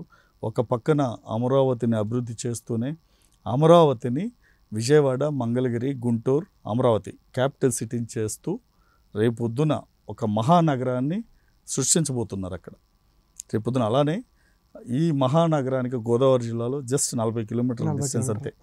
రేపొద్దున ఈ అభివృద్ధి అక్కడికి కూడా వికేంద్రీకరణ అయ్యేటట్టు చేస్తారు. డెఫినెట్గా రాబోయే రోజుల్లో గోదావరి జిల్లాలో అభివృద్ధి అంటే ఏంటో చూస్తారు. ఎందుకంటే ముఖ్యంగా గోదావరి జిల్లాలో ఆక్వా రైతులు, అలానే కొబ్బరి తోటలు, వీళ్ళందరికీ, ఎందుకంటే ఆక్వా రైతులు గత 5 ఏళ్ళలో ఎన్నో ఇబ్బందులు పడ్డారు, చాలా ఇబ్బందులు పడ్డారు. వాళ్ళందరి సమస్యలని చంద్రబాబు నాయుడు గారు దృష్టికి తీసుకొస్తే డెఫినెట్గా పవన్ కళ్యాణ్ గారు తన చేతనైంది తను చేస్తే చంద్రబాబు నాయుడు గారు ఏం చేయాలో ఆలోచిస్తారు. అండ్ పవన్ కళ్యాణ్ గారి గురించి బయట ఒక మాట వినపడుతుంది, డిప్యూటీ సీఎం పవన్ కళ్యాణ్ అవుతాడు అని. ఇది ఎంతవరకు సాధ్యం అని మీరు అనుకుంటున్నారు? నిజంగా జరిగే అవకాశాలు ఉన్నాయా? మరి జనసేన కార్యకర్తల నుంచి ఎలాంటి రియాక్షన్స్ ఒకటండి, చంద్రబాబు నాయుడు గారు కష్టకాలంలో ఒక పెద్దన్న పాత్ర పోషించింది. ఒక రకంగా చంద్రబాబు నాయుడు గారికి పెద్ద కొడుకుగా, లోకేష్కి పెద్దన్నగా వ్యవహరించింది పవన్ కళ్యాణ్. ఎందుకంటే గతంలో జరిగిన విషయాలన్నీ కొంతసేపు పక్కన పెడితే సరైన టైంలో సరైన నాయకుడికి మద్దతు ఇచ్చిన నాయకుడు పవన్ కళ్యాణ్. తన పెద్దరికం ఏంటో చూపించాడు.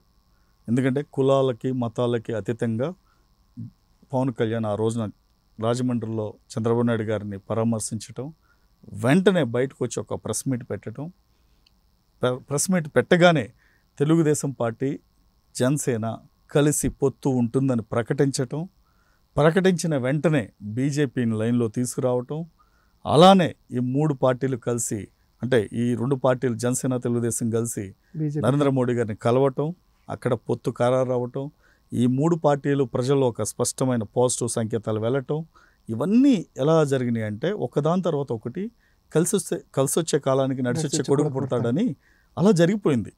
ఇక్కడ మనకు ఇంకోటి చెప్పుకోదగింది ఏంటంటే ప్రకృతికి ఎదురెళ్ళిన వాడు ఎవడు బతికి బట్టగట్టినట్టు దాఖలాలు లేవు, చరిత్రలో లేవు.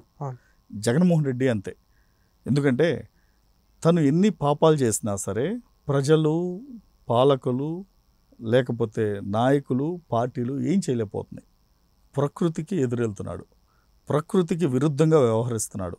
ప్రకృతి ఊరుకోదుగా, ప్రకృతికి ఎవడైనా తల వంచాల్సిందే. అలా ఈసారి ప్రకృతికి తల వంచుతున్నాడు. ఎందుకంటే చంద్రబాబు నాయుడు గారిని అరెస్ట్ చేయటమే జగన్మోహన్ రెడ్డి చేసిన మొట్టమొదటి తప్పు. ఆ తప్పేంటో రేపు జూన్ 4వ తారీఖున తెలుసుకుంటాడు. దాని పర్యవసానం ఎలా ఉంటుందో రాబోయే 5 ఏళ్ళు జగన్మోహన్ రెడ్డికి తెలుస్తుంది. ఎందుకంటే డెఫినెట్గా తెలుస్తుంది. ఒక చిన్న చేసిన మిస్టేక్ చంద్రబాబుని అరెస్ట్ చేయడం, ఆ అరెస్ట్ చేసిన పర్యవసానం ఏంటో జగన్మోహన్ రెడ్డికి ఇప్పటికే అర్థమైంది. జూన్ 4న కళ్ళు తెరుస్తాడు. రాబోయే 5 ఏళ్ళు ఏంటో కంప్లీట్గా అర్థమవుతుంది. సార్, ఎలక్షన్స్ ముందు చంద్రబాబు గారు అరెస్ట్ అప్పుడు ఫామ్ అయిన సిబిఎన్ ఫామ్ చాలా విస్తృతంగా జిల్లాల్లో తిరగటం, మొబిలైజ్ చేయటం అయిపోయినాయి. ఎలక్షన్స్ అయిపోయినాయి, అన్నీ అయిపోయినాయి. మరి నెక్స్ట్ సిబిఎం ఫామ్ చేసే కార్యక్రమాలు ఏంటి, వాళ్ళ కార్యాచరణ ఏంటి, ఏ విధంగా ఉండబోతుంది? ఒకటండి, సిబిఎన్ ఫోరం అనేది సిబిఎన్ గారు అరెస్ట్ అయిన తర్వాత కొంతమంది మేము మిత్రులు అందరం కలిసి ఆయన బయటకు వచ్చిన తర్వాత సిబిఎన్ కోసం ఏదో ఒకటి చేయాలి, ఆయన ఎలక్షన్కి మనందరం కష్టపడాలని సిబిఎన్ ఫోరం స్టార్ట్ చేసాం. ఇప్పుడు ఆ ఎలక్షన్ ప్రాసెస్ కూడా అయిపోయింది, రిజల్ట్కి దగ్గరలో ఉన్నాం. రేపు సిబిఎన్ ఫోరం ఏం చేయబోతుంది అనేది, మా ఫ్యూచర్ ఏంటి అనేది రేపు జూన్ 4 తర్వాత మేము చెప్తామండి. రేపు సిబిఎన్ ఫోరం అనేది చంద్రబాబు నాయుడు గారు, ఇప్పుడు చంద్రబాబు నాయుడు గారి గురించి, చంద్రబాబు నాయుడు గారి పాలన గురించి, ఆయన అభివృద్ధి గురించి, ఆయన చేసిన అభివృద్ధిలో మేము భాగమైనందుకు, విజన్ 2020లో మేము భాగమై, ఈ రోజున విజన్ 2047లో మా పిల్లలు అంటే భావితరాల భవిష్యత్తు ఉంది దాంట్లో. ఆ విధంగా రేపొద్దున సిబిఎన్ ఫోరం ఏం చేయబోతుంది అనేది భవిష్యత్తు కార్యాచరణ ఒకటి ప్రకటిస్తామండి. రేపొద్దున ప్రభుత్వానికి కానివ్వండి, లేదా చంద్రబాబు నాయుడు గారు, అంటే చంద్రబాబు నాయుడు గారికి గురించి మరో 100 ఏళ్ళు మాట్లాడుకునే విధంగా సిబిఎన్ ఫోరం ఉంటుందండి, అందులో నో డౌట్. ఎందుకంటే దేశానికి స్వతంత్రం వచ్చి 78 ఏళ్ళు, ఓకే, 77 ఏళ్ళు. ఆ 77 ఏళ్లలో దేశం గురించి ప్రజలందరూ ఎలా మాట్లాడుకుంటున్నారో, చంద్రబాబు నాయుడు గారి గురించి మన దేశంలోనే కాకుండా ప్రపంచవ్యాప్తంగా ఉన్న తెలుగు ప్రజలు కానివ్వండి, ప్రపంచవ్యాప్తంగా ఉన్న ఆయన అభిమానులు కానివ్వండి, రాబోయే 100 ఏళ్ళు ఆయన గురించి మాట్లాడుకునే విధంగా సిబిఎన్ ఫోరం ఉంటుంది, అందులో నో డౌట్. ఎందుకంటే ఆయన బ్రాండ్కి ఎటువంటి ఇమేజ్ తగ్గకుండా, ఎటువంటి మచ్చ లేకుండా సిబిఎన్ ఫోరం అనేది వ్యవహరిస్తుంది. అలానే సిబిఎన్ గారి గురించి రేపు ఇంకొకటి, అంటే ఇంకా అప్పుడే రివీల్ చేయదలుచుకోలేదు, ఇంకొకటి ఆర్గనైజేషన్ కూడా వస్తుంది, దాన్ని కూడా భవిష్యత్తులో ప్రకటిస్తాం. డెఫినెట్గా ఈ సిబిఎన్ ఫోరంలో ఎలా ఆదరించారో అలానే దాన్ని కూడా ఆదరిస్తారని రాష్ట్ర ప్రజలందరికీ విజ్ఞప్తి చేస్తున్నా, ఆశిస్తున్నాం. రేపు జూన్ 4 తర్వాత అంటే అఫీషియల్గా వాళ్ళు కూటమి విజయం సాధించని చెప్పడం ఒకటే పెండింగ్. ఎందుకంటే సర్వేలు కానివ్వండి, నాడి కానీ కూటమి గెలిచింది, ఆల్మోస్ట్ 140 పైన 150 దగ్గర సీట్లు వస్తాయని చెప్తున్నారు. మరి ఇప్పుడు ఈ రెండు తెలుగు రాష్ట్రాల మధ్య సత్సంబంధాలు ఎలా ఉండబోతున్నాయి? గత 5 ఏళ్ళు చూసుకుంటే జగన్మోహన్ రెడ్డి అండ్ కేసీఆర్ మధ్యన ఒక రకమైన బాండింగ్, అంటే పైకి కృష్ణా జలాలు అవి అని లేనిపోయిన గొడవలు నటించిన ఒక రకమైన అండర్స్టాండింగ్తో నడిచారు. ఇప్పుడు ఎలా ఉండబోతున్నాయి అనుకుంటున్నారు సార్? అంటే ఒకటండి, రాష్ట్రాలు విడిపోయినా ప్రజలందరూ ఒకటే, తెలుగు ప్రజలందరూ ఒకటే. ఓకే, అయితే ఇక్కడ రాష్ట్రాలు విడిపోయి తెలంగాణ ఆంధ్ర విడిపోయిన తర్వాత అక్కడ కేసీఆర్ ముఖ్యమంత్రిగా, ఇక్కడ చంద్రబాబు నాయుడు గారు ముఖ్యమంత్రిగా ఉన్నారు. చంద్రబాబు నాయుడు గారు ముఖ్యమంత్రి అయిన తర్వాత అంటే విభజన సమయంలో ఆంధ్రప్రదేశ్ ఆస్తులు ఏమైతే తెలంగాణలో ఉన్నాయో ఆ విభజన ప్రాసెస్ ప్రకారం సెక్షన్ 8 ప్రకారం ఆస్తులని ఆంధ్రాకి ఇవ్వాలని కోరారు. ఆ కోరటంలో కొద్దిగా ఉద్రిక్తత వాతావరణం నెలకొందప్పుడు. తర్వాత ఏం జరిగిందో చూసాం మనం. తరువాత జగన్మోహన్ రెడ్డి సీఎం అయిన తర్వాత అక్కడ ఉన్న విద్యుత్ బకాయిలు కానివ్వండి, లేదు సెక్షన్ 8 ప్రకారం మన రాష్ట్రానికి రావాల్సిన ఆస్తులు కానివ్వండి, జగన్మోహన్ రెడ్డి తాకట్టు పెట్టేసి వదిలేశాడు అక్కడ. దానిని ఇప్పుడు సెటిల్ చేసుకోవాల్సిన సమయం ఆసన్నమైంది. ఎందుకంటే ఇరు రాష్ట్రాల ప్రభుత్వాలు అలానే అధికారులు ప్రజల మధ్య ఒక పాజిటివ్ వాతావరణం ఉండాలి అంటే అవి చక్కగా సెటిల్ చేసుకోవాలి. ఫస్ట్ ఆఫ్ ఆల్ ఇప్పుడు జగన్మోహన్ రెడ్డికి కేసీఆర్కి సత్సంబంధాలు ఉన్నా సరే ఏ రోజున జగన్మోహన్ రెడ్డి అడగలేదు. First point. ఒకటి, ఆంధ్రప్రదేశ్ ముఖ్యమంత్రిగా జగన్మోహన్ రెడ్డి ఉన్న పక్క రాష్ట్రాల ముఖ్యమంత్రులు ఎవరితోనూ సత్సంబంధాలు లేవు. తమిళనాడుతో లేవు, కర్ణాటకతో లేవు. ఓకే, అలానే తెలంగాణతో ఉన్నా అంటి ముట్టనట్టే ఉన్నాడు. కేరళతో లేదు, నెక్స్ట్ వచ్చేసి ఒరిస్సాతో లేవు. ఎందుకంటే ఈ 6 రాష్ట్రాలే కదండి, సౌత్ ఇండియా రాష్ట్రాలే కాకుండా దేశంలో ఏ రాష్ట్రాల ముఖ్యమంత్రులతో సత్సంబంధాలు లేవు. ఎందుకంటే జగన్మోహన్ రెడ్డికి ఒక్కసారి సీఎం అవటమే గొప్ప. ఎందుకంటే తన జీవితంలో ఊహించలా. ఎందుకంటే తన తండ్రి ఆకస్మిక మరణం, అకాల మరణం అవుతాడని తను ఊహించలా, జరిగింది. తను ముఖ్యమంత్రి అవుతాడని కూడా ఊహించలా, అది జరిగింది. సో అలాంటప్పుడు తనకి సీఎం అయ్యే అర్హతే లేదు. అలాంటిది సీఎం అయ్యాడు అంటే తనకి ఏం చేయాలో అర్థం కాదు, ఏం చేయాలో తెలియదు. బ్యూరోక్రాట్స్ని ఎలా మేనేజ్ చేయాలి, ప్రభుత్వాన్ని ఎలా నడపాలి, ఏం తన చేత కాదు.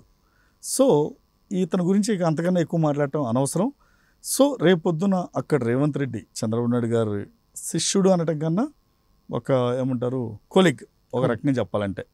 ఓకే, పార్టీలో పనిచేస్తాడు కాబట్టి మంచి రిలేషన్షిప్ ఉన్నాడు కాబట్టి చంద్రబాబు నాయుడు గారికి ఒక కొలిగ్గా తెలుగుదేశం పార్టీలో ఉన్నప్పుడు సహకారం అందించాడు. ఇప్పుడు చంద్రబాబు నాయుడు గారు సీఎం అయ్యారంటే ఇరు రాష్ట్రాల మధ్య సంబంధాలు బాగుంటాయని నేను అనుకుంటున్నాను. డెఫినెట్గా బాగుంటాయి. ఎందుకంటే ఇద్దరు ఒక సెటిల్డ్ మైండ్తో ఉంటే డెఫినెట్గా ప్రాబ్లమ్స్ అవే సాల్వ్ అవుతాయి. ఇప్పుడు ఒక ఇద్దరు మనుషుల మధ్య సమస్యలు వచ్చినప్పుడు కూర్చుని మాట్లాడుకుంటే ఒక పాజిటివ్ వాతావరణం క్రియేట్ చేస్తే సమస్యలు అటంతటా అవే పోతాయి. అసలు చెప్పిందే వినకుండా లేదు చెప్పింది చేయకుండా ఉంటే ఎవరి మధ్య సమస్యలు పోవాయి, అవి అలానే పెరిగి పెద్దదవుతాయి. ఇప్పుడు జగన్మోహన్ రెడ్డిది కేసీఆర్ అదే జరిగింది. సో ఇప్పుడు ఇరు రాష్ట్రాల మధ్య రేవంత్ రెడ్డి గారు కానివ్వండి, చంద్రబాబు నాయుడు గారు కానివ్వండి, సమస్యల మీద దృష్టి పెట్టి వాటిని ఎలా పరిష్కరించాలో వెంటనే దాని మీద దృష్టి పెడితే ఉన్న సమస్యలన్నీ క్లియర్ అయిపోతాయి. ఎవరిది వాళ్ళకి. ఆల్రెడీ రేవంత్ రెడ్డి గారిని మొన్న ఎప్పుడో న్యూస్లో చూశాను, తెలుగుదేశం అంటే ఈ ఆంధ్రప్రదేశ్తో ఉన్న వ్యవహారం ఏదైతే విద్యుత్ బకాయిలు కానివ్వండి, ఆస్తులు కానివ్వండి, వెంటనే ఒక సెటిల్మెంట్ నోటు ఒకటి తయారు చేస్తున్నారని మీడియాలో చూశాను. ఆ విధంగా కనుక జరిగితే ఇరు రాష్ట్రాలు బాగుంటాయి. సార్ మరి ఒక పక్కన ఈ కేసీఆర్ కానివ్వండి, కేటీఆర్ కానివ్వండి, మళ్ళీ జగనే గెలుస్తాడు, జగన్ గెలిస్తే బాగుంటుంది అని ఒక రకమైన ప్రచారం చేస్తున్నారు. దాన్ని ఎలా చూడాలంటారు? అంటే మొన్న తెలంగాణ ఎలక్షన్లో కూడా లాస్ట్ రిజల్ట్ వచ్చే వరకు కేసీఆర్ మాట్లాడిన భాష ఏంటి? బీఆర్ఎస్ఏ గెలుస్తున్నాడు. కేటీఆర్ ఏం మాట్లాడాడు? బీఆర్ఎస్ఏ గెలుస్తున్నాడు. మరి అది నిజమైందా? అలాంటిది నీది నువ్వే చూసుకోలేనప్పుడు నువ్వు పక్క రాష్ట్రంలో ఉన్న ఫలితాల గురించి నువ్వు ఎలా మాట్లాడతావు? ముందు మీరు ఏడిస్తే పక్కనున్న రాష్ట్రాలు గెలుస్తాయా ఓడతాయా అనేది తర్వాత తెలుస్తుంది. ఇప్పుడు మీరేం జ్యోతిష్యులు కాదు, మీరేమీ చెప్పగానే జరిగిపోవు. ఇక్కడ జగన్మోహన్ రెడ్డి గెలవాలనగానే గెలవడు. అక్కడ మీరు గెలిస్తే ఇక్కడ ఏదైనా చెప్తే కొద్దిగా ప్రజలు వింటారు. అక్కడ మీకే కాలేదు, ఇంకా పక్క రాష్ట్రంలో గురించి వీళ్ళేమి జ్యోతిష్ శాస్త్రాలు ఆస్ట్రాలజీలు చెప్తారు. లేదు చెప్తా, మీరు ఆస్ట్రాలజీ ఒక కంపెనీ పెట్టుకుంటే ఆస్ట్రాలజీ చెప్పండి. దేశంలో ఉన్న ముఖ్యమంత్రులు ఎన్నాళ్ళు ఉంటారు, ఎప్పుడు పోతారు, ఎవరు గెలుస్తారు, ఎవరు ఓడిపోతారు చెప్పండి. అదో ఇన్కమ్ సోర్స్ కదా. Thank you sir, thank you very much. ఇది ఇవాళ Meta News special chit chat. మరిన్ని ఇంట్రెస్టింగ్ పొలిటికల్ అప్డేట్స్ కోసం అండ్ ఇంటర్వ్యూస్ కోసం please subscribe to Meta News. And ఈ వీడియోస్ని మీ ఫ్రెండ్స్ అండ్ ఫ్యామిలీకి షేర్ చేయండి. మెటా న్యూస్ని సబ్స్క్రైబ్ చేయండి, సపోర్ట్ చేయండి.